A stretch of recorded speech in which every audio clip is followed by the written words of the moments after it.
Ça va, pas trop rapide. Je suis au plus lent que je peux. Moi, je suis à 7 cafés ce matin. L'exposition Max Ernst et le Jardin de la France revient sur son séjour dans le Val-de-Loire entre 1955 et 1968. Riche d'une centaine d'œuvres, nous allons aujourd'hui nous confronter à la subjectivité de Max Ernst, mais aussi à cette liberté qu'il nous laisse dans notre propre subjectivité de regard sur le monde. C'est parti.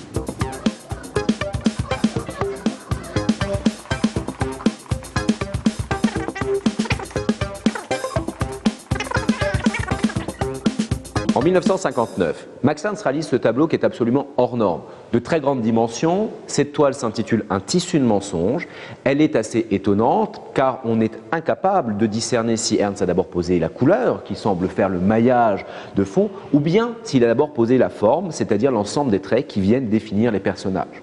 Dans ce tableau se joue pour lui un dialogue entre l'informe, la couleur et la forme, les personnages, qui se trouve agencé et joue comme cela d'une perte de repère dont notre subjectivité, nous spectateurs, semble incapable de saisir l'ensemble des réalités d'un tableau surréaliste, avec par exemple ces disques oranges de la partie supérieure flottants, qui sont contredits par une autre partie beaucoup plus active de disques saisis par la main. Max Ernst ici revient sur un grand débat de la peinture. Est-elle une figuration ou bien au contraire une abstraction, en nous disant que tout cela n'est peut-être qu'un tissu de mensonges au travers de cette toile, qui ne serait alors qu'un dialogue entre nous et la peinture, notre subjectivité et cette subjectivité de Max Ernst.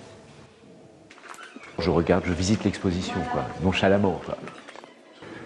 En 1965, Max Ernst réalise Le Monde des Naïfs. Cette toile dialogue avec la précédente, car il s'agit une nouvelle fois de revenir sur la subjectivité du monde.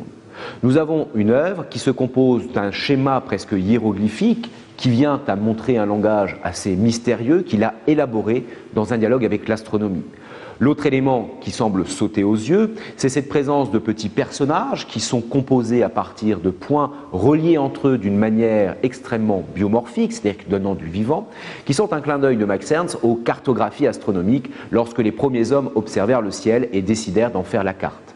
Ces éléments nous ramènent une nouvelle fois sur l'observation d'un monde subjectif et non pas, dirons-nous, rationnel, où l'enjeu est que l'observation des naïfs, ces premières cartographies, servent encore aujourd'hui.